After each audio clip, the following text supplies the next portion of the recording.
Voilà. Je vous salue dans le nom puissant et précieux de notre Seigneur Jésus-Christ. Ce moment est un moment merveilleux.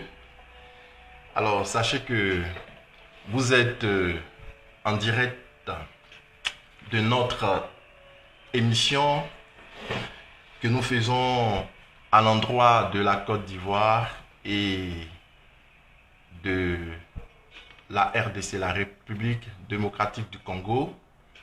Nous sommes partis pour 1 heure d'intercession. Je voudrais vous saluer dans le nom puissant de Jésus-Christ. Nous avons commencé les 7 jours d'intercession, 7 jours de jeûne aux fruits et à l'eau pour la RDC et pour la RCI. Alors, je voudrais saluer Néla Delouela. Sois béni pour ta présence, pour ta ponctualité. Hier, nous avons eu à parler d'un certain nombre de choses. Aujourd'hui, nous allons continuer, mais avant, nous allons soumettre ce temps au Seigneur dans le sang de Jésus-Christ. Seigneur, notre Dieu, nous te bénissons, nous te rendons grâce pour ce moment. Tu es le commencement et la fin de toutes choses. Commence et achève dans la gloire, dans le nom de Yeshua HaMashiach, nous avons prié. Amen. Soyez bénis, soyez bénis, soyez bénis. Soyez les bienvenus à ce rendez-vous. Je vois Shemuel Deepness qui est connecté. Sois béni, mon fils Shemuel Deepness. Alors, hier, nous avons parlé des pères. Nous avons parlé de l'histoire du Congo. Nous avons montré qu'il y avait des violences de part et d'autre, donc que ce soit pour l'histoire du Congo et l'histoire de la Côte d'Ivoire. Et nous avons montré qu'il était nécessaire de rétablir l'ordre par la repentance. Nous avons pris donc un temps de repentance hier pour demander pardon pour l'offense commise par la nation, n'est-ce pas, par les leaders politiques et religieux, même éventuellement les chrétiens et tout ça, contre ces deux pères de ces deux nations du côté de la Côte d'Ivoire et du côté de la RDC. Aujourd'hui, nous allons encore parler de ces leaders, mais nous allons parler des leaders religieux, nous allons parler aussi de la position, de la responsabilité, de l'implication de l'Église. Alors, je m'en vais vous amener à comprendre ces choses à partir d'un texte de base. Actes chapitre 12. Lisez avec moi la parole de Dieu. Actes chapitre 12, à partir du verset 1er jusqu'au verset, on va dire 12. La parole de Dieu dit ceci. Vers ce temps-là, le roi Hérode porta les mains sur quelques membres de l'Église pour les maltraiter et fit mourir par l'épée Jacques, frère de Jean. Voyant que cela était agréable aux Juifs, il fit en outre arrêter Pierre. C'était pendant le jour des pains sans levain. Après l'avoir saisi et jeté en prison, il est mis sous la surveillance de 4 escouades de garde de soldats chacune, avec l'intention de le faire comparaître devant le peuple après la Pâque. Pierre était donc gardé dans la prison, sans relâche. La prière montait de l'église vers Dieu pour lui. Je répète le verset 5. La prière montait de l'église vers Dieu pour lui. Hérode allait le faire comparaître. Cette nuit-là, Pierre, lié de 2 chaînes, dormait entre 2 soldats et des sentinelles devant la porte gardaient la prison. Et voici qu'un ange du Seigneur survint et qu'une lumière brilla dans la cellule. L'ange réveilla Pierre et en le frappant au côté. Puis il dit, lève-toi. Promptement, les chaînes tombèrent de ses mains. Et l'ange lui dit, mets ta ceinture et attache tes sandales. Et il fit ainsi. L'ange lui dit, enveloppe-toi de ton manteau et suis-moi. Pierre sortit et le suivit. Il ne savait pas que l'intervention de l'ange était vraie. Puis, il pensait avoir une vision. Lorsqu'il eut passé la première garde, puis la seconde, ils arrivaient à la porte de fer qui mène à la ville. Elle s'ouvrit d'elle-même. Devant eux, il sortit et s'avançait dans une rue. Aussitôt l'ange le quitta.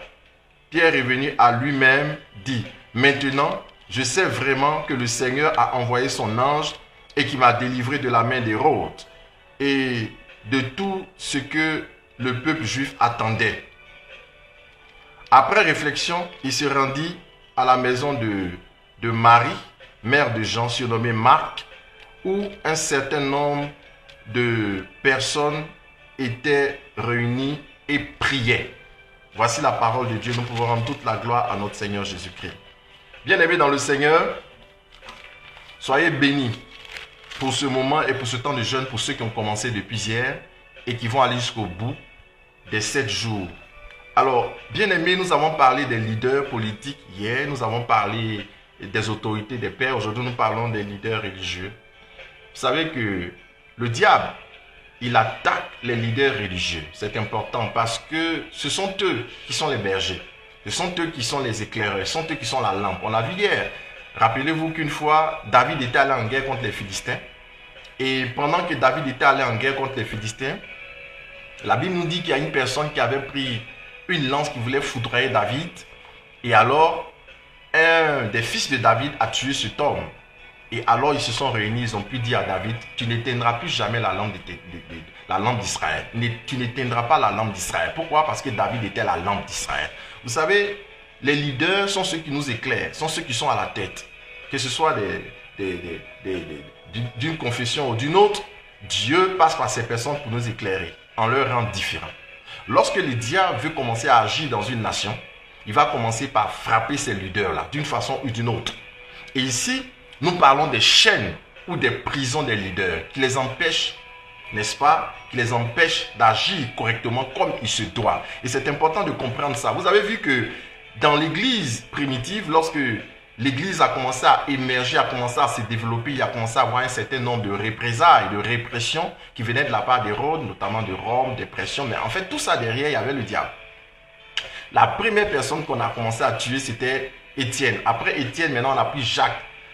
On a pris Jacques, on a encore tué Jacques. Et maintenant, non contents de cela, ils ont pris maintenant Pierre encore. Ouais, ils ont voulu tuer maintenant Pierre. Ils ont tué Étienne, lapidé Étienne. Ils ont tué Jacques. Et maintenant, ils voulaient prendre Pierre encore. On dit quoi? Pour faire plaisir aux Juifs. Pour faire plaisir. Donc, ils ont tué Jacques pour faire plaisir aux Juifs. Donc, il y a des gens qui prenaient plaisir à la mort de ces leaders. Bien aimés dans le Seigneur. Les choses n'ont pas changé.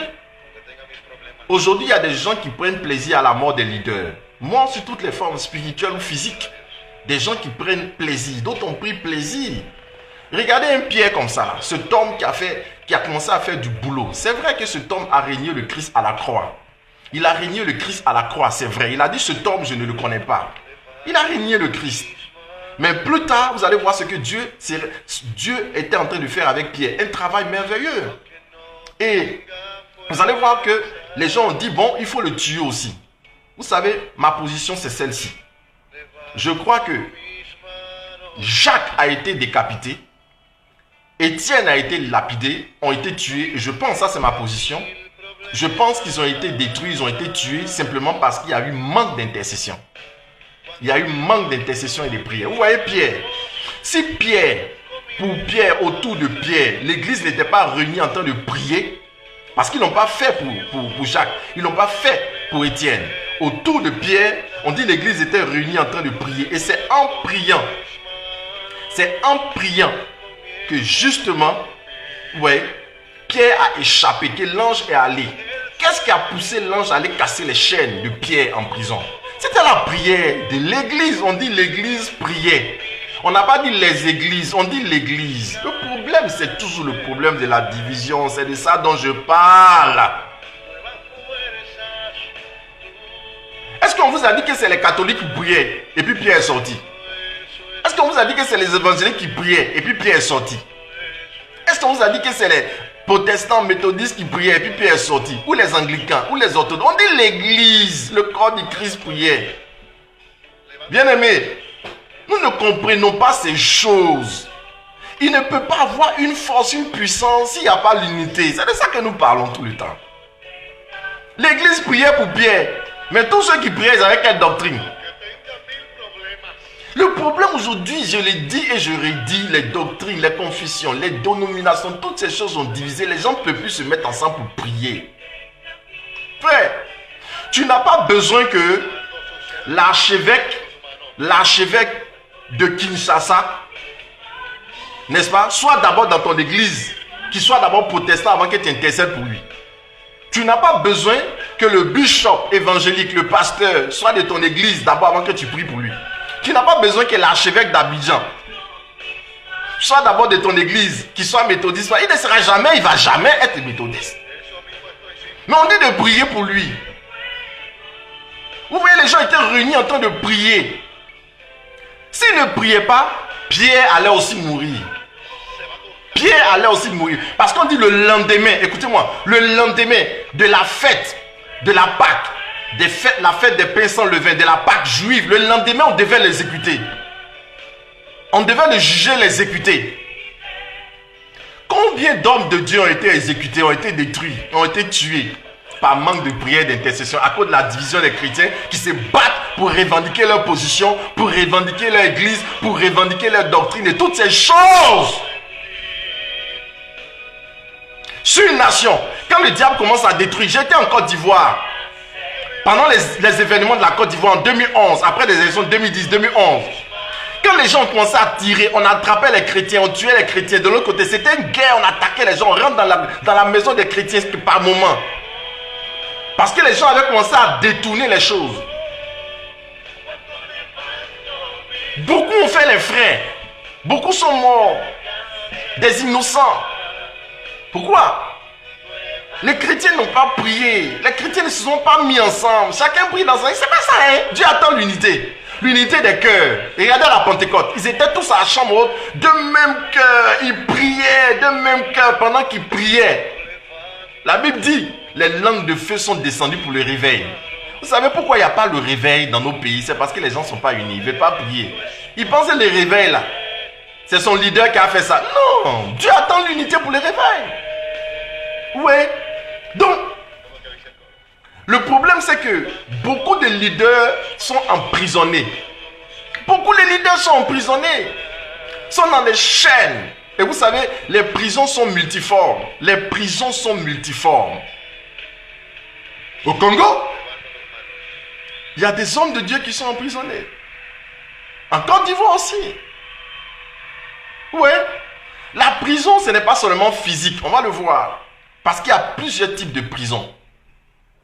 Premier type de prison qu'on va voir, ce sont les traditions et les lois. Les traditions et les lois. Écoutez-moi bien. Prison numéro 1. Les traditions et les lois. Pierre était en prison. Comment faut-il comprendre les prisons? Les traditions et les lois. Nos traditions et nos lois nous rendent prisonniers. Marc chapitre 7, verset 13. Jésus dit ceci. Vous annulez ainsi la parole de Dieu par votre tradition que vous vous êtes donnée. Et vous faites bien d'autres choses semblables. Par votre tradition que vous vous êtes donnée, vous annulez la parole de Dieu. Des gens ont fait des traditions. Ils se sont assis dans leurs traditions. Et ils se sont convaincus que c'est ça que Dieu veut, c'est ça que Dieu dit. Donc quand quelqu'un n'a pas leur tradition, quand quelqu'un ne fonctionne pas comme eux, quelqu'un n'a pas leur habitude, leur coutume, leur façon de penser, de faire, ce qu'ils ont l'habitude de faire, c'est ce que cette personne vient de dire. Non, c'est pas ce que ça veut dire. Ça c'est ta tradition, ton habitude. Reste à savoir même si c'est ce que Dieu veut. La tradition. C'est ça qui a fait que quand les Juifs ont vu Jésus, ils ont dit, lui là, il ne peut pas être Dieu. Parce qu'ils avaient leur façon de voir, leur tradition, ils ne peuvent pas comprendre. Un certain nombre, leurs lois, leurs coutumes. Mais l'esprit de la révélation va au-delà de ces choses-là. Le Saint-Esprit, il agit comme il veut, quand il veut, avec qui il veut, où il veut. Est-ce que le Saint-Esprit n'a pas parlé par l'âme de Balaam pour indiquer un chemin à Balaam? L'âme de Balaam, là, quelle doctrine? Les gens sont liés à leurs choses, à leurs traditions, les façons de concevoir. Donc ça fait que quand Dieu veut opérer, ils n'ont pas l'œil des fils d'Issachar. Car les fils d'Issachar, la Bible nous dit qui savent discerner les temps, les saisons. Nous sommes dans une saison dangereuse. Il faut que l'église et les leaders aient un regard prophétique. Prophétique, pour aller dans le sens du vent de l'esprit, du mouvement de l'esprit. Parce que Dieu, l'esprit est un souffle et il veut accomplir quelque chose sur les nations. Mais si l'église et les leaders n'ont pas le regard prophétique pour aller dans le sens du vent, il y a problème. Beaucoup ne peuvent pas. Pourquoi? Parce qu'ils sont liés, scotchés à leurs traditions et leurs habitudes. Quand on va publier une prière pour la nation, une intercession pour la nation, ils vont dire mon église ne me permet pas d'aller prier. Mon église, ma loi, ma doctrine ne me permet pas d'aller prier. Frère, viendront des jours où tu voudras prier, tu ne pourras même pas prier. Regardez, quand on tire là, avez-vous déjà entendu des coups de calache apportés ou je sais pas quoi, des fusils, des bombes, des machins? Est-ce que tu as le temps de prier?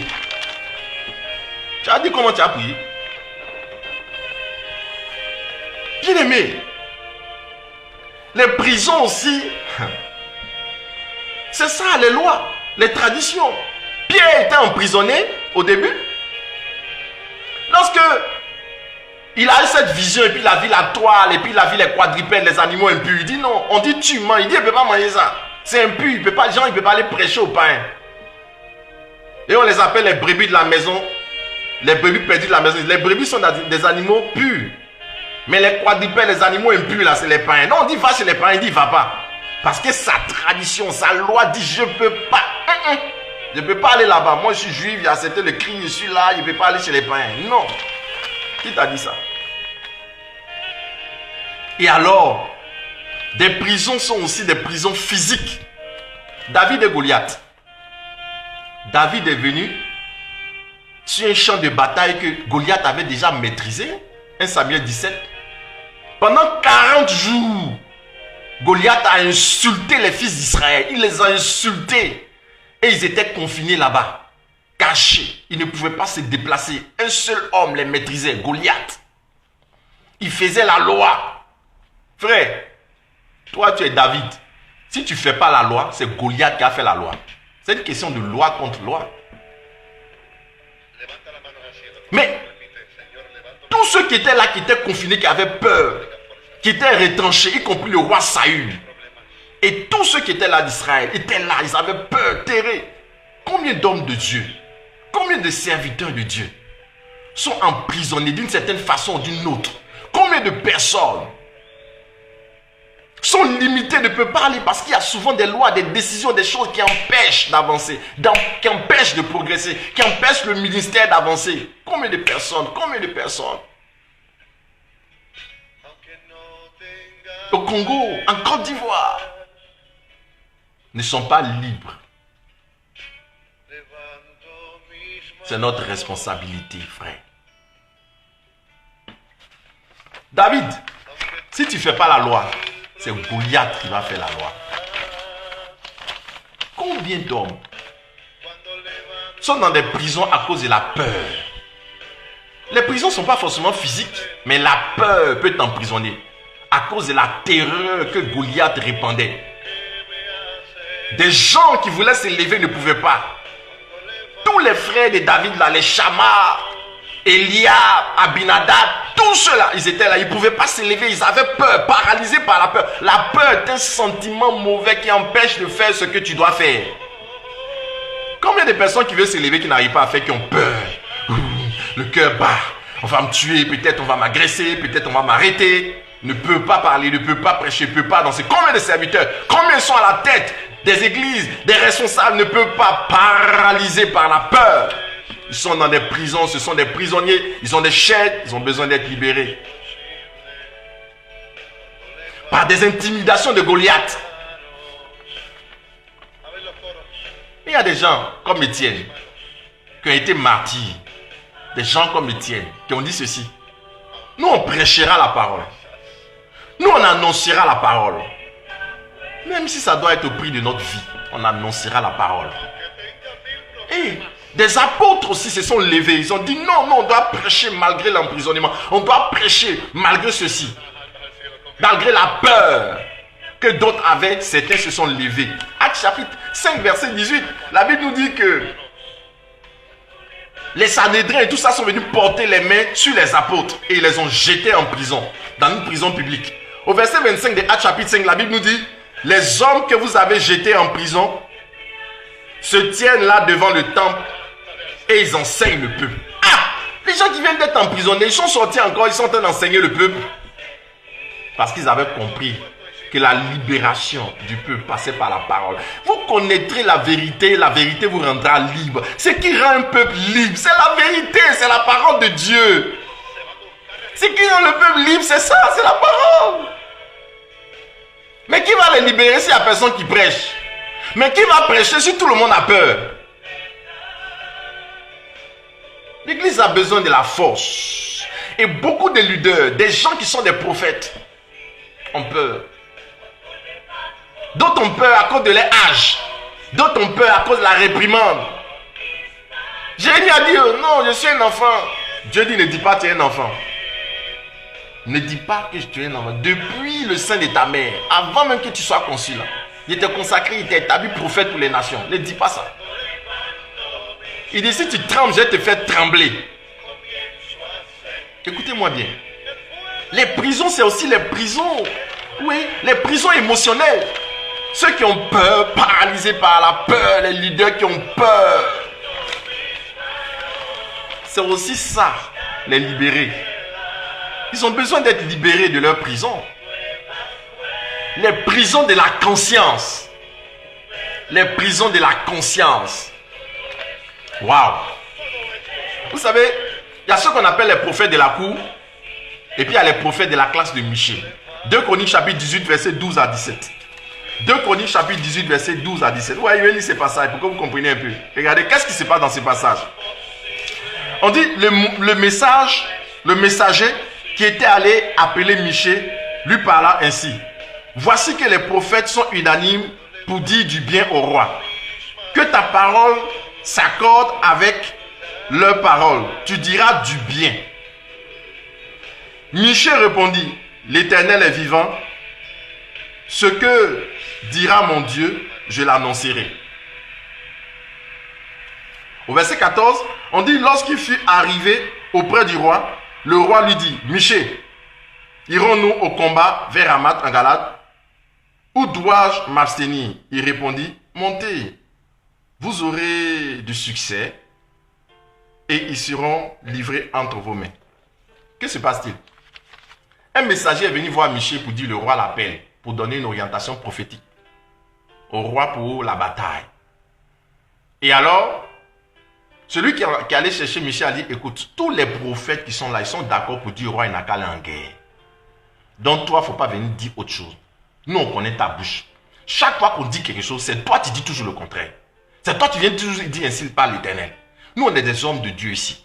On est entretenus par le roi. Il nous donne l'argent. Il nous donne tout. Il nous traite bien. Il ne faut pas venir gâter notre affaire. Le roi nous donne des dîmes, des offrandes, il nous donne tout, on est bien.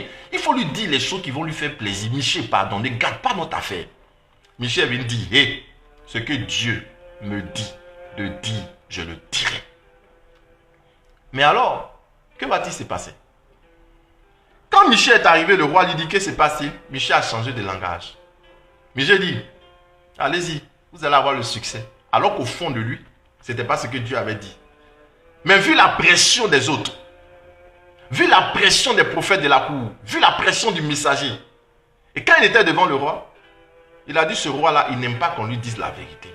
Donc autant lui dire ce qu'il veut entendre. Vous voyez?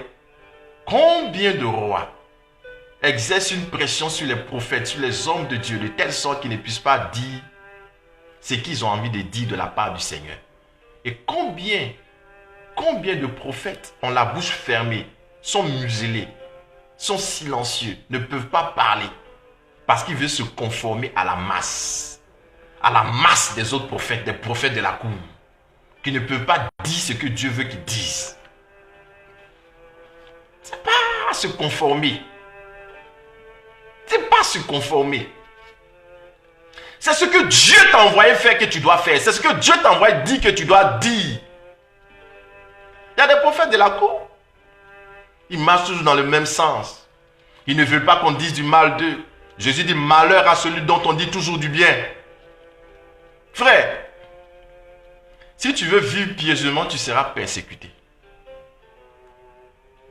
Mais alors, la vérité là, c'est ça qui libère. Combien de personnes dans ce que nous avons vécu en Côte d'Ivoire, au Congo, combien de personnes, de prophètes pouvaient parler, n'ont pas parlé à cause de certains avantages?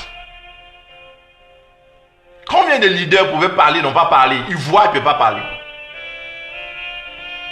Parce qu'ils sont amis au roi. Ils reçoivent des avantages du roi. Ils sont des esclaves et des prisonniers comme Pierre en prison, enchaînés comme Pierre. Nous sommes tous enchaînés, nous aussi. On a besoin de délivrance aujourd'hui, là. Nous tous. Bien aimé, regardez la suite. On dit, mais le roi lui dit, combien de fois me faudra-t-il te faire jurer de me dire que la vérité au nom de Dieu? Ah, donc le roi a dit à Michel, maintenant, il faut jurer que tu avais dit la vérité. C'est là que Michel dit, bon, il a parlé. Comme maintenant tu m'as dit de parler, j'ai parlé. Sinon avant, tu ne m'avais pas demandé de parler. Mais j'avais peur de parler. Maintenant, il a parlé. Sinon, ce que Dieu m'avait dit, c'était ça. Ouais. Il y a ce que Dieu lui avait dit et puis il y a ce qu'il il disait maintenant. Toi, on disait qu'aller en guerre, c'est pas ce que Dieu veut. Mais à cause de ceux qui ont fait pression sur lui, il dit non, allez en guerre. Allez en guerre. Et maintenant, il dit, bon, comme tu m'as fait, tu me dis de dire la vérité. Bon, la vérité, c'est ça. Il dit, j'ai vu. Voici la vision maintenant que Dieu m'a montré. Ouais, si vous ne laissez pas les prophètes parler, ils vont vous dire ce que vous voulez entendre. Or, ce que vous voulez entendre là, ça va vous créer des problèmes. Il dit que j'ai vu tout Israël disséminé sur les montagnes comme des brebis qui n'ont point de berger. Comme des brebis qui n'ont point de quoi? Berger. Qui est le berger? Le roi. Donc Michel était en train de dire ici que tout Israël sera dispersé et le berger allait frapper, il allait mourir. C'est en fait ça. Michel prophétisait pour dire, si roi, si tu vas en guerre là, tu ne vas pas revenir de la guerre, tu vas mourir là-bas. Et le peuple sera dispersé sans berger, disséminé comme un troupeau. Tu vas en guerre, tu vas mourir. Hein? Et le prophète de la cour disait, non, il ment, il raconte des bêtises, il dit sa vie, il raconte sa vie. Et alors, le verset 17, on dit, le roi d'Israël dit à Josaphat, ne te laisse pas dire, il ne prophétise sur moi rien de bon, seulement que du mal. Ouais, comme ça ne l'arrange pas. Il dit, moi, en en guerre. Il dit à Josaphat, allons en guerre. Michel ment, il raconte des histoires.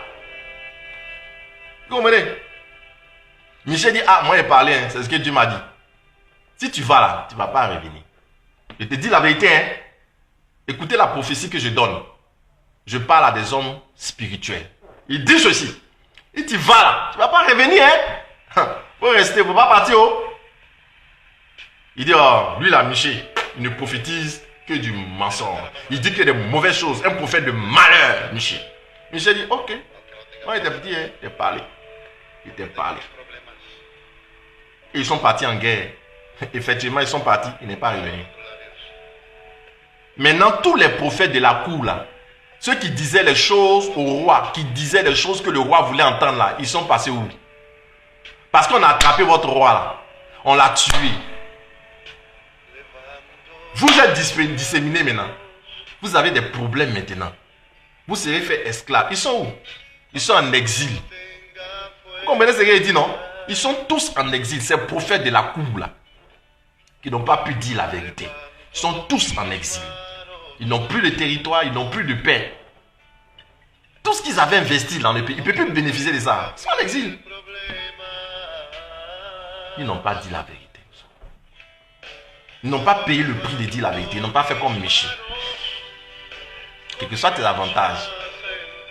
Et beaucoup de leaders sont devenus des prophètes de la cour. Or, leur responsabilité est première dans la destinée d'une nation. Pas seulement le roi. Il y a le prêtre, le prophète et le roi. Le roi a besoin de l'orientation du prêtre et du prophète. Le prêtre, il présente les intentions du peuple à Dieu. Il est un intercesseur.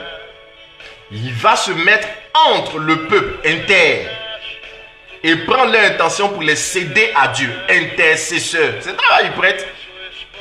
Il est là pour intercéder entre. Il est en train d'intercéder pour le peuple auprès de Dieu. Intercéder.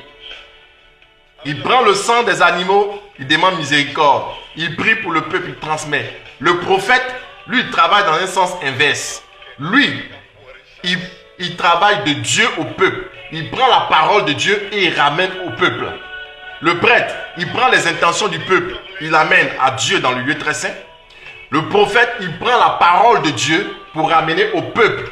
Donc, dans un côté en amont, de l'autre côté en aval. Il travaille d'amont en aval et d'aval en amont. Écoutez-moi bien.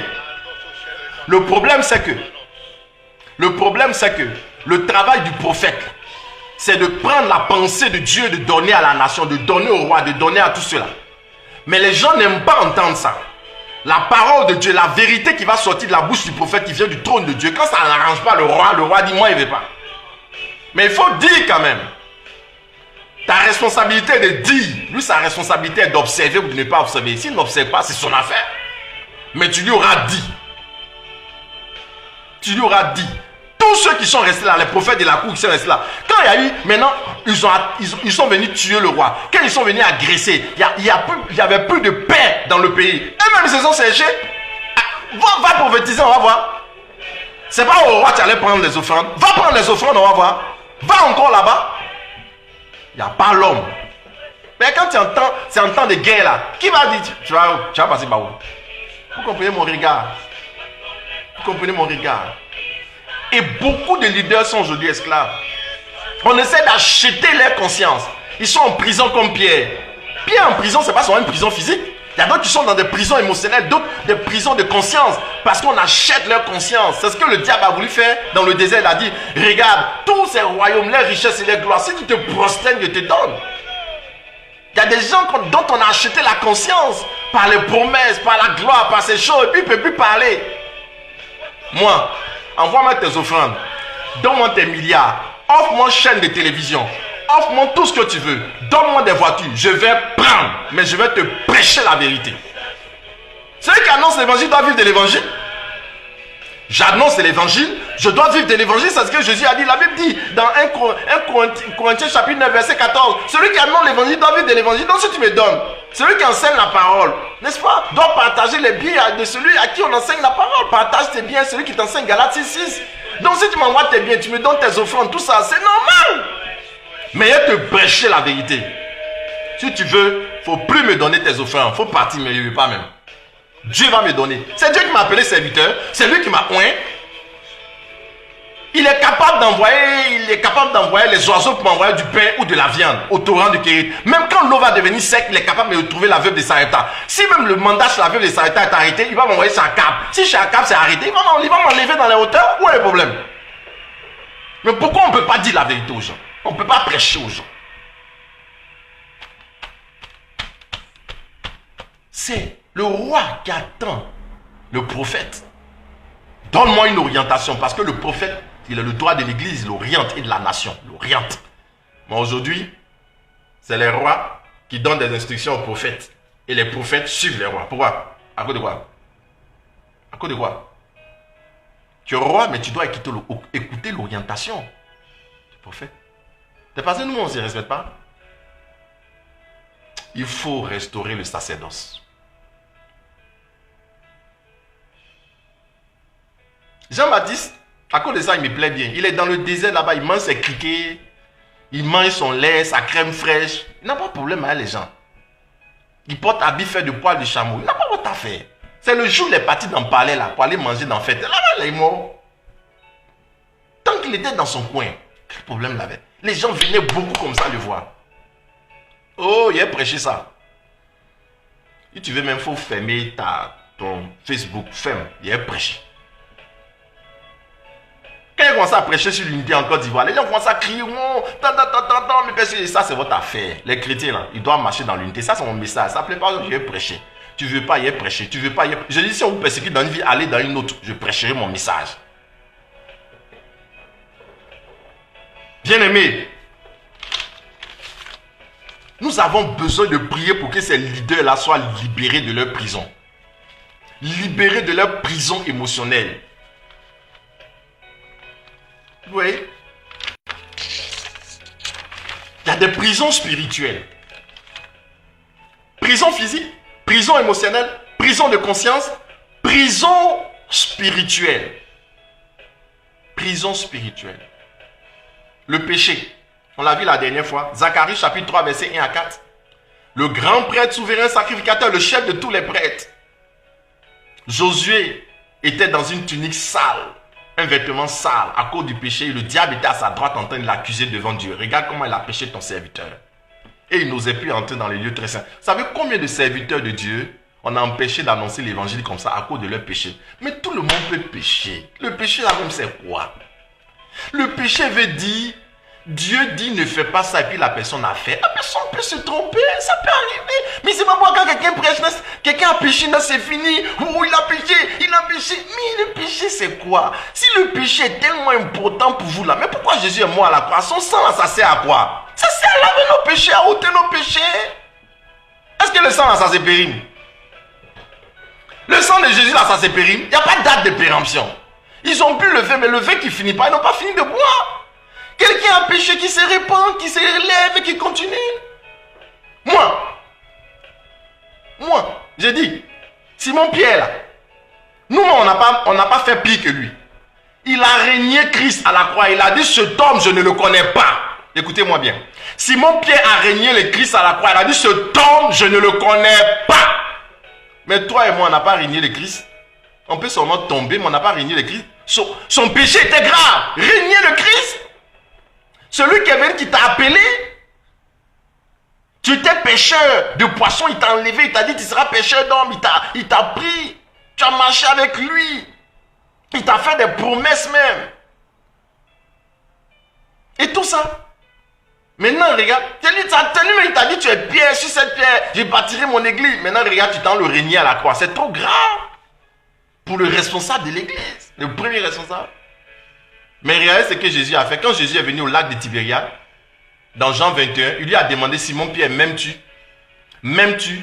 Il lui a demandé ça 3 fois. Paie mes brebis, paie mon troupeau. Vous voyez comment Dieu peut faire confiance à quelqu'un qui l'a régné là-bas. Si Dieu n'a pas de problème avec ça, pourquoi vous avez vous des problèmes avec ça? Quelqu'un qui a régné Dieu, qui est le chef de tous les chrétiens. Et puis Jésus vient maintenant lui dire, est-ce que tu m'aimes? Paie mes brebis. Mon Pierre dit, il est tombé dans l'eau même. Il dit, mais Simon Pierre, je suis Dieu, je connais les choses avant que les choses n'arrivent. Tu crois qu'avant qu'il t'appelle pour te dire, tu es Pierre, si cette pierre est bâtie mon église, il ne savait pas qu'il t'a régné, je savais. La première fois, je t'ai dit qu'avant que le coq n'ait chanté, tu m'auras régné 3 fois. Il n'était pas dit ça. Dieu sait qu'un homme, un leader peut tomber. Il sait. Regardez des grands revivalistes. Et c'est ça l'œuvre du diable. Ce qui s'est passé avec Josué, le grand sacrificateur. Ce qui s'est passé à certaines personnes. Vous avez entendu parler de Jimmy Swaggart. Ce grand homme de Dieu qui prêchait, qui sauvait les nations, qui sauvait les gens. Il prêche à la télévision, les gens pleurent, tout ça. Mais c'est normal que le diable attaque parce que c'est lui qui a la tête. On dit, je frapperai le berger, je disperserai le troupeau. C'est celui qui est fort, qui a la tête là qu'on attaque. Qui le diable va l'attaquer, ceux qui sont en bas? Et ce homme, tout le monde connaît son histoire, c'est pour ça que j'en parle, a connu le péché. Et regardez comment les chrétiens ont été méchants pour le condamner. Vous dites, regardez, il prêchait l'évangile, aujourd'hui il allait pécher. Et regardez ce que le travail que cet homme faisait, il n'a plus pu faire. Et on l'a été comme ça. Pourquoi? Parce que le diable, il agresse ceux qui sont dangereux contre son camp. Ceux qui font rien là, il les agresse pas. Oh.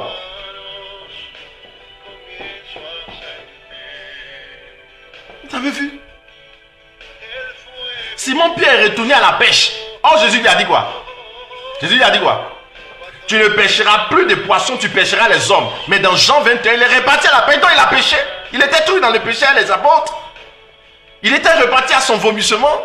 Ce qu'il faisait avant, là, il est reparti à ça. C'est ce que ça veut dire. Mais Jésus est venu. Jésus ne l'a pas jugé. Il ne l'a pas condamné. Il lui a demandé, est-ce que enfin vous avez à manger? Il dit non, on n'a rien à manger. Il dit ça, il dit, ah, j'étais le filet à droite. Quand j'ai dit, ils ont entendu 153 poissons. Dis, vous voyez, si vous écoutez ma parole, vous restez toujours dans ma parole, vous allez avoir la provision. C'est pas que vous n'écoutez plus, vous êtes reparti. Il t'a dit quoi? Il t'a pas dit de ne pas repartir à la pêche. Bon, c'est pas un problème. Est-ce que tu m'aimes toujours? Il dit oui, je t'aime. Est-ce que tu m'aimes toujours? Il dit oui, je t'aime. Est-ce que tu m'aimes toujours? Bon, paie mes brebis. C'est fini. Il est reparti. Dieu n'a pas de problème. Pourquoi les hommes ont des problèmes? Tirer sur les leaders, tuer les leaders. Faut pas en voir péché d'un leader. Dès qu'on a vu, c'est fini. On le tue. Pourquoi sinon? Il peut tomber. Toutes tes prières, il prend là. Toutes ses prières, il fait tout ce qu'il fait là. Le diable vient l'attaquer parce que c'est lui on veut frapper. Il frapperait le berger, il disperserait le troupeau. Quand on a frappé le roi Akab là, c'est parce qu'on n'a pas dispersé le troupeau. Tous les prophètes se cherchaient. C'est la tête on cherche. C'est pour cela que vous devez protéger vos leaders. Protéger les gens. Les chrétiens exposent les gens. On n'expose pas. Il avait dit on n'expose pas les pères, on n'expose pas les leaders. Qu'est-ce qui s'est passé avec Lot et comment il s'appelle? Noé et ses fils. Cham allait exposer la nudité de Noé. Voilà la malédiction qui est rentrée sur Canaan. On a exposé des gens. Quelquefois, on frappe les leaders. On les humilie, on les présente. Non. La tête, on la protège. Quand un caillou, on tire un fusil. Bon, quand tu fais la première chute, tu attrapes ta tête, non? Quand tu entends un grand bout, tu attrapes ta tête. Quand le tonnerre, tu attrapes ta tête. Pourquoi? Parce que c'est la tête là qui est sensible. C'est le leader, on protège. On protège le berger. C'est lui on frappe pour disperser. Le troupeau là, il y a beaucoup de têtes dans le troupeau. Hein. Le temps, le diable va prendre un troupeau. Il préfère frapper la tête, c'est fini. Oh, les chrétiens ne comprennent pas ça. C'est pour cela que quand une attaque est dirigée contre un leader, on doit se mobiliser autour de lui. Pierre est en prison, on doit se mettre autour pour prier. Les gens priaient pour qu'il sorte de la prison. Quelle que soit la prison. La prison peut même être le péché. Comme celui de Josué. On prie pour qu'il sorte de là. C'est lui qui nous dirige. Nous, on ne veut pas nos leaders. C'est lui. Mais les chrétiens, dès que le diable a montré, ouvert leurs yeux pour voir un péché d'un leader, c'est fini. Oh, il paraît que lui qui prêche sur la péché. Oh, c'est fini, ça va. Donc le diable, il connaît tout, il manipule. C'est pour ça qu'il manipule ça. Chercher à exposer les gens, accuser les gens, passer les choses, fabriquer les choses. Bien aimé, les prisons peuvent être aussi des oppressions. Luc 22, verset 31. La Bible dit Simon Pierre, Satan vous a réclamé pour vous. Satan t'a réclamé pour te passer au crible comme le blé. Mais j'ai prié pour toi, afin que ta foi ne défaille pas. Mais toi, quand tu seras revenu, affermis tes frères. Regardez-moi bien. Deux choses que Simon Pierre a subies. Le péché du reniement du Christ à la croix. Retourner à ses vomissements. Et puis il a été criblé par le diable. C'est quoi? C'est ça qu'on appelle criblé par le diable. Il dit Satan t'a réclamé pour t'écrire. Vous savez, qui est Pierre? Pierre est le chef de l'église. C'est lui que le diable réclame. Judas est la porte par laquelle il est rentré pour amener Christ à la croix. Lui qui gardait l'argent, la partie sensible. Et puis Pierre, on a attaqué. À part les deux là, on a attaqué les autres. Non, c'est Judas qui garde l'argent. C'est là. Et puis de Pierre qui est la tête. Voilà ce que le diable attaque. Rendre les chrétiens pauvres. Contrôler les gens. Amener leur cœur à s'attacher à l'argent, les rendre pauvres. Les rendre dépendants, esclaves de l'argent ou même pauvres. Comme ça, il ne peut pas servir Dieu. Et attaquer les leaders. C'est une stratégie. Il n'a pas changé sa stratégie. Mais quand les leaders sont corrompus et puis ils ont plein d'argent, ils aiment l'argent, tout est dans la tête, c'est l'argent, c'est l'argent, c'est l'argent. Mais quand ils vont parler au roi, il ne peut pas. Comme ça, nous devons prier pour ça. Ou bien à l'inverse, quand ils sont pauvres, ils n'ont rien. Quand la Bible dit quoi? Dans Luc, chapitre 8, verset 14 et suivant, la Bible dit quoi? Ce sont les soucis, les séductions, les richesses qui étouffent la parole de Dieu. Donc le diable saura ça, qu'est-ce qu'il va faire? Il va donner des soucis aux leaders. Il va leur créer des problèmes de richesse et les séductions pour que la parole soit étouffée. Ils ont la parole, ils ont la prophétie, mais elle est étouffée. Quelqu'un qui a famille, il peut aller commencer à prier combien de temps?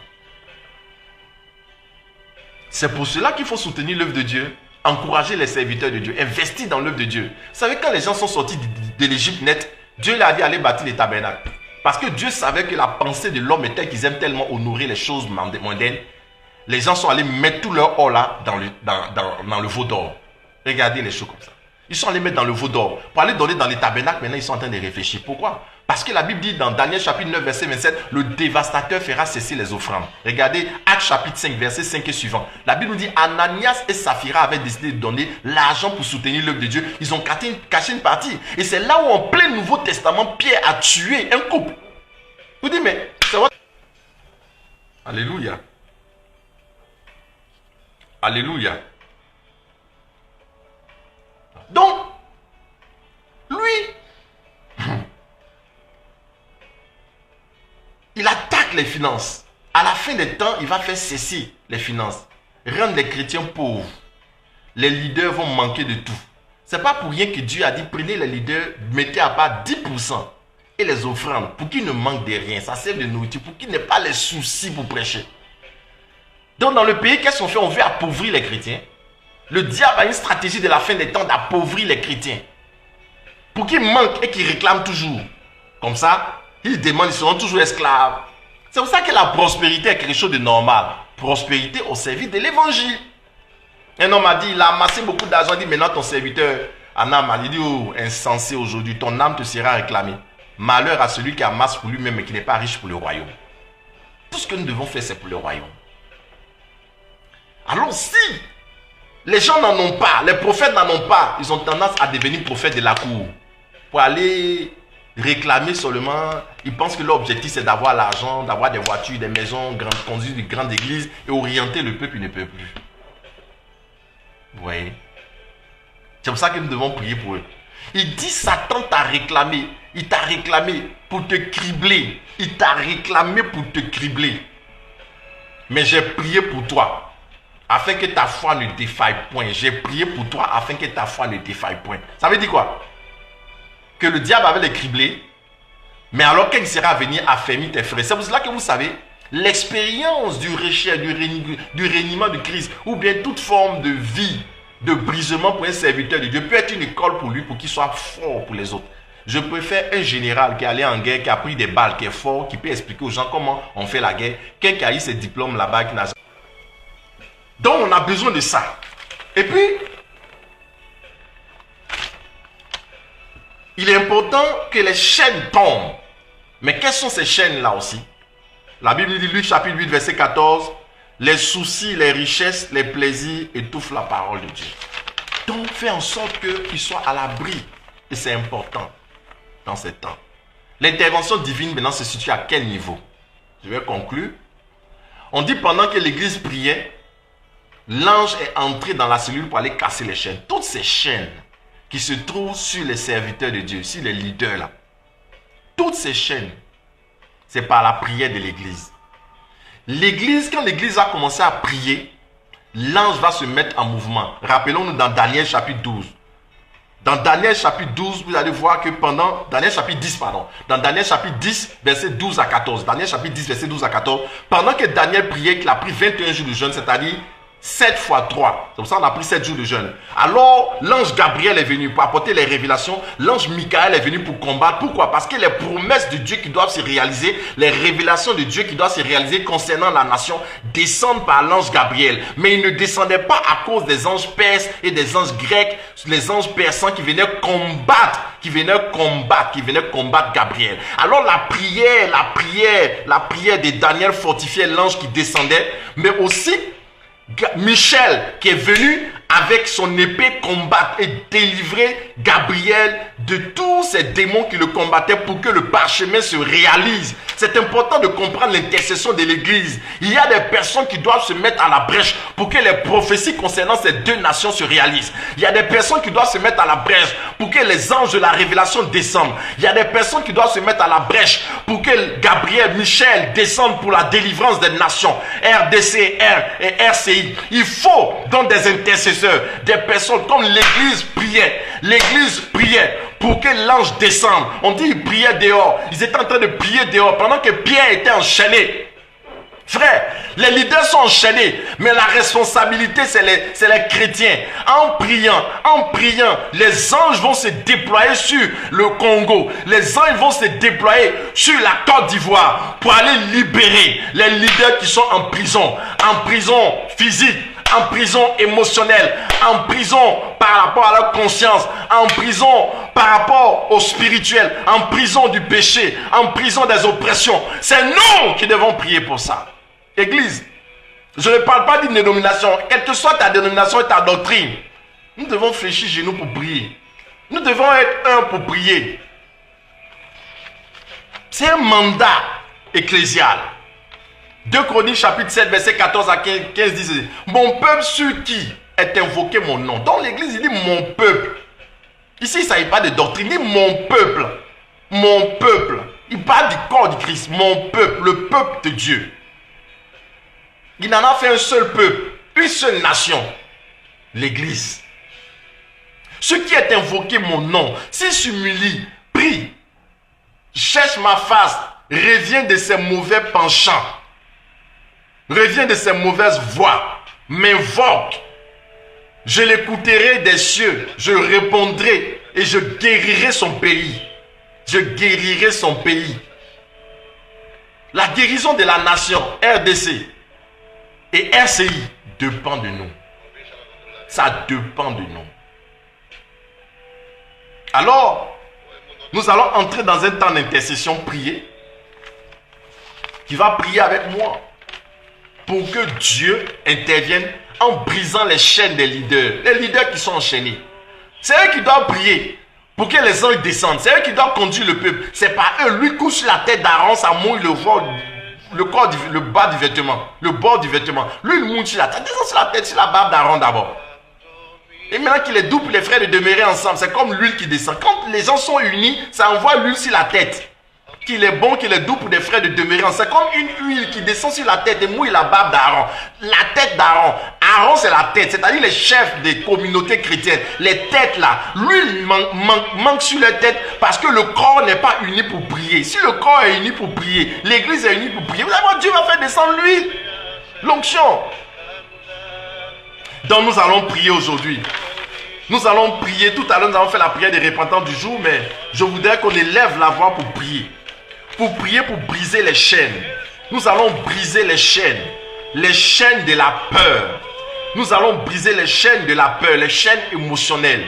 Nous allons briser les chaînes physiques. Nous allons briser les chaînes de la conscience. Nous allons briser les chaînes du péché. Nous allons briser les chaînes de l'oppression qui empêchent les leaders de lever les mains vers Dieu et de parler comme des prophètes. Alors ouvre la bouche avec moi si tu es là-bas. Nous allons prier maintenant.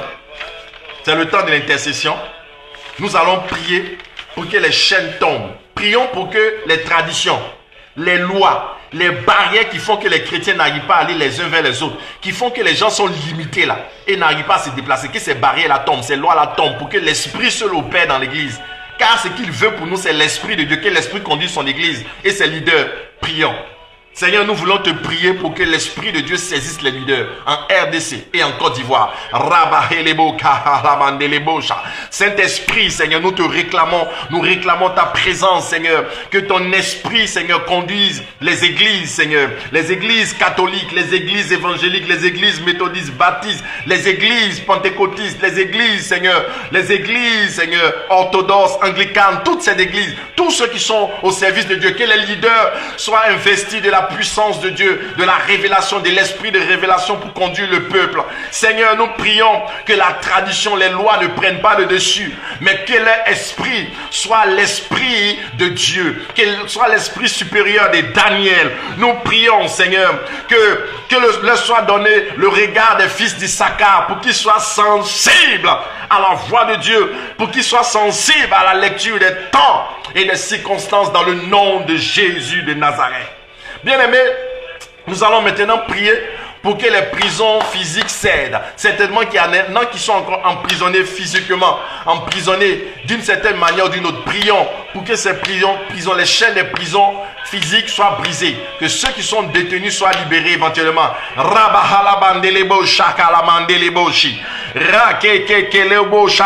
Comme Pierre a été libéré de sa prison physique, nous prions, comme Paul a été libéré de sa prison physique, que tous ceux qui sont emprisonnés pour leurs convictions, nous prions que l'ange de l'Éternel, l'ange de Dieu aille briser les chaînes et les libérer dans le nom de Jésus de Nazareth.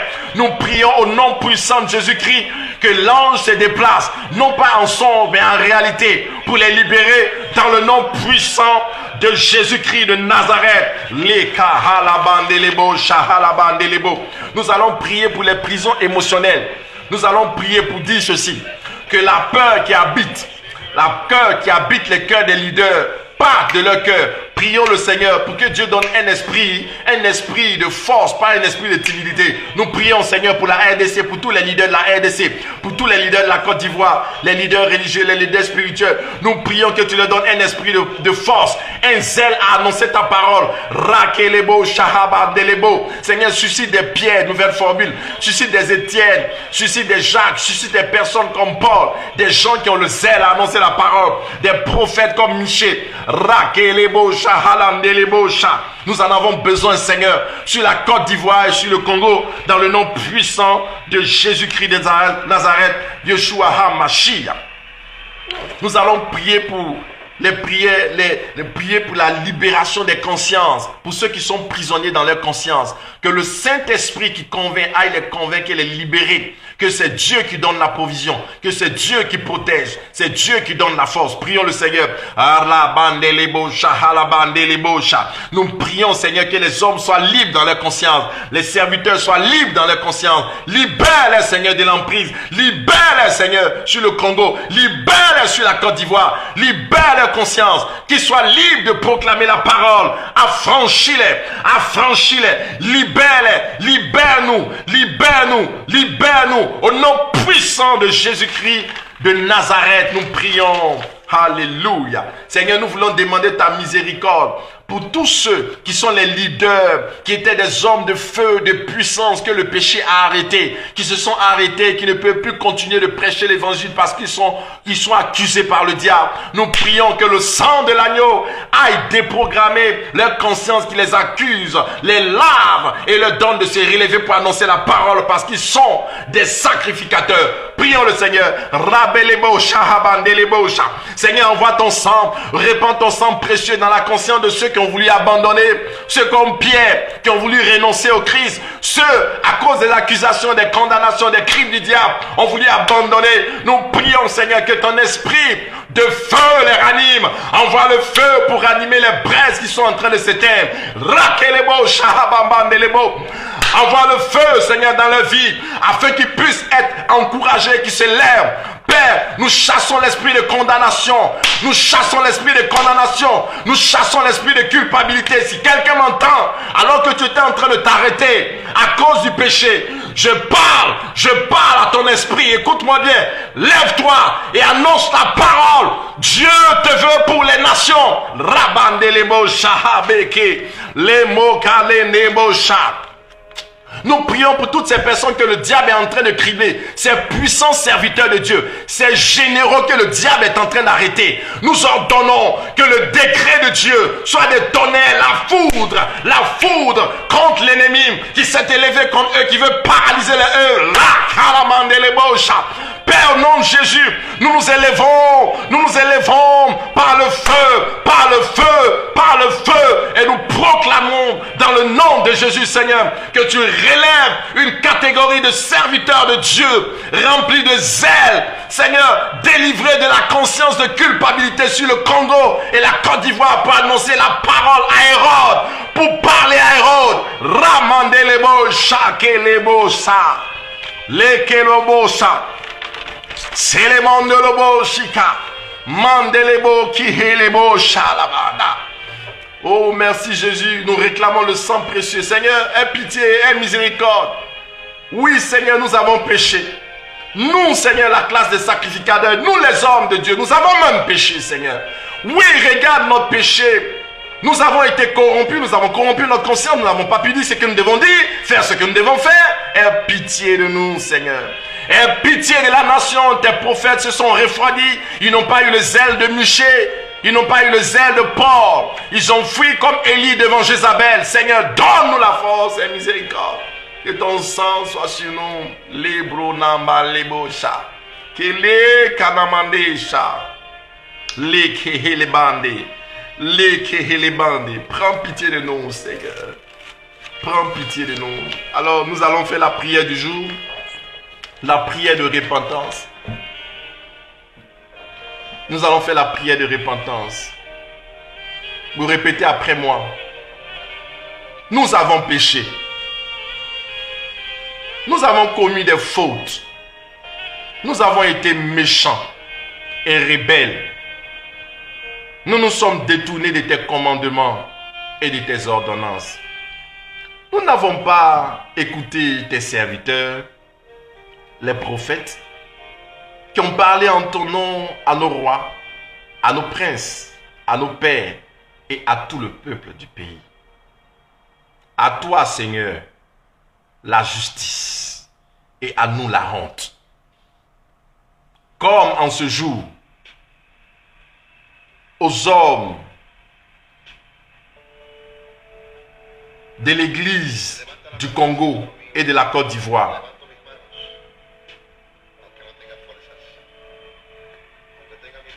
aux habitants de Kinshasa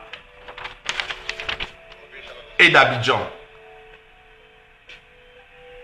et à toute la RDC et à toute la Côte d'Ivoire, à ceux qui sont près et à ceux qui sont loin, dans tous les pays où tu les auras chassés, à cause des infidélités dont ils se sont rendus coupables envers toi. Éternel, à nous la honte au visage, à nos rois, à nos princes et à nos pères, parce que nous avons péché contre toi. Auprès du Seigneur notre Dieu, la compassion et le pardon, car nous avons été rebelles envers lui. Nous n'avons pas écouté la voix de l'Éternel, notre Dieu, pour suivre les lois qu'il avait mises devant nous par l'intermédiaire de ses serviteurs, les prophètes. Toute la Côte d'Ivoire, toute la République démocratique du Congo a transgressé tes lois et s'est écartée sans écouter ta voix.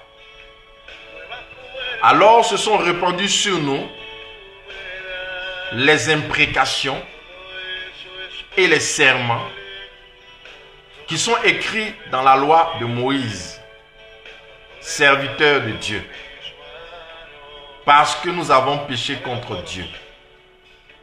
Il a accompli la parole qu'il avait prononcée contre nous et contre nos chefs, qui nous ont gouvernés en faisant venir sur nous un grand malheur. Et il n'en est jamais arrivé sous le ciel entier de semblable à celui qui est arrivé à l'église de Côte d'Ivoire et de la RDC, République démocratique du Congo. Comme cela est écrit dans la loi de Moïse, tout ce malheur est venu sur nous et nous n'avons pas imploré l'Éternel, notre Dieu. Nous ne nous sommes pas détournés de nos fautes. Nous n'avons pas discerné la vérité. L'Éternel a veillé pour que ce malheur vienne sur nous. Car l'Éternel, notre Dieu, est juste dans toutes les œuvres qu'il a faites. Mais nous n'avons pas écouté sa voix. Et maintenant, Seigneur, notre Dieu, toi qui as fait sortir ton peuple du pays d'Égypte par ta main puissante et qui t'a fait une renommée comme elle est aujourd'hui, nous avons péché. Nous avons été coupables. Seigneur, selon tous tes actes de justice, que ta colère et ta fureur se détournent de l'église de la Côte d'Ivoire et de la RDC. De ta montagne sainte Car à cause de nos péchés et des fautes de nos pères,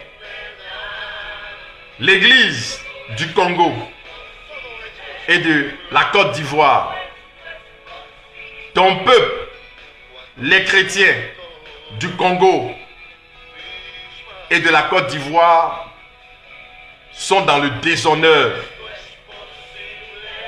Pour tous ceux qui nous entourent, maintenant donc, ô notre Dieu, écoute la prière et les supplications de tes serviteurs pour l'amour de notre Seigneur. Fais briller ta face sur ton sanctuaire dévasté. Mon Dieu, prête l'oreille et écoute. Ouvre les yeux et regarde nos ruines et la ville sur laquelle ton nom est invoqué. Car ce n'est pas à cause de nos œuvres de justice que nous te présentons nos supplications. C'est à cause de tes grandes compassions. Seigneur, écoute. Seigneur, pardonne. Seigneur, sois attentif. Agis et ne tarde pas. Par amour pour moi, ô mon Dieu, car ton nom est invoqué sur la ville et sur ton peuple. Amen. Amen. Amen. Waouh. Seigneur, répands ton sang précieux sur ces deux nations. Couvre-nous, couvre nos familles. Couvre, Seigneur, le clergé. Couvre les leaders de l'Église catholique. Seigneur, les cardinaux de l'Église catholique du Congo, les cardinaux de l'Église catholique, le cardinal de l'Église catholique de Côte d'Ivoire, les archevêques, les prêtres, les responsables des mouvements spirituels, des ministères. Seigneur, que ton sang couvre, Seigneur, toutes ces personnes dans la RDC et dans la RCI. Seigneur, que ton sang couvre les bishops, les archevêques évangéliques, protestants, méthodistes, pentecôtistes, baptistes. Seigneur, répands ton sang, Seigneur, sur eux, sur tous les responsables des églises anglicanes, orthodoxes, tous ceux qui interviennent pour l'évangile. Répands ton sang sur eux, sur toutes ces communautés qui annoncent l'évangile, Seigneur, qui travaillent pour toi. Répands ton esprit sur eux. Délivre-les de l'esprit de servitude, Seigneur. Délivre-nous de l'esprit de servitude, Seigneur. Rends-nous libres comme Michée. Annoncer la parole prophétique. Rends-nous libres, Seigneur, pour libérer le peuple. Nous avons prié dans le nom de Yeshua HaMashiach. Que l'amour du Père, la grâce de notre Seigneur Jésus-Christ et la communion du Saint-Esprit nous gardent. Dans le nom de Yeshua HaMashiach. Vous êtes bénis. Vous êtes bénis, que la grâce soit avec vous. Je suis très heureux, mon cœur est en paix. J'ai senti un poids qui m'a libéré. Le fardeau de Dieu a commencé à tomber. Bénissons le Seigneur pour ce qu'il est en train de faire, pour cette grande œuvre de miséricorde qu'il va accomplir dans ces deux nations. Dieu est fidèle et miséricordieux. Et je crois aussi que Dieu le fera pour toi et ta famille. Bien-aimés, nous sommes dans ce temps d'intercession. Disposons-nous à rester toujours dans ce temps d'intercession. Prions et continuons de prier. Restons dans l'esprit de prière jusqu'à la fin de cette semaine. Je peux te parier que si tu bénis Israël, tu es béni. Tu peux prier pour la Côte d'Ivoire. Oublie tes soucis cette semaine. Oublie les prophéties qui te concernent cette semaine. Oublie le ministère, oublie ces choses, oublie ton travail, abandonne-toi et prie pour ces deux nations. Je peux te dire que Dieu va t'ouvrir les portes. Dieu m'a montré qu'il va apporter une récompense à toutes ces personnes-là. Écoute-moi, tu ne vas pas prier en vain. Parce que c'est Dieu qui te mandate, il te répondra. Le plus important, c'est de faire ce que Dieu nous demande et vous verrez la gloire de Dieu. Yves Patricia, sois béni. Evelyne Brou, sois béni. Tata Mariam, sois béni. Néla Delo, Marie-Joseph Kwame, tu es béni. Véronique Aoni, tu es béni. Soyez bénis. Néla Delo, tu es béni. Béni, béni, Deepness. Tous les Deepness, mes fils, tous les Deepness, mes fils sont bénis. Il y a des gens qui continuent de m'appeler encore, qui me demandent s'ils peuvent prendre le nom, ajouter Deepness. Vous pouvez, si vous voulez faire partie de cette grande famille Deepness, vous pouvez ajouter Deepness, changer votre profil, ajouter Deepness. Il n'y a pas de problème. Il n'y a pas de condition. C'est simplement, il faut rester dans l'esprit de l'unité. Vous pouvez ajouter votre nom Deepness, il n'y a pas de problème. Soyez bénis. Et assis Nadège, quoi, tu es béni. Tu es béni, tu es béni. Que la grâce soit avec vous. Demain, nous allons nous retrouver. Même heure, même fidélité. Que Dieu soit avec nous. Que Dieu nous protège, qu'il nous garde dans le nom de Yeshua HaMashiach. Amen, amen, amen, amen, amen.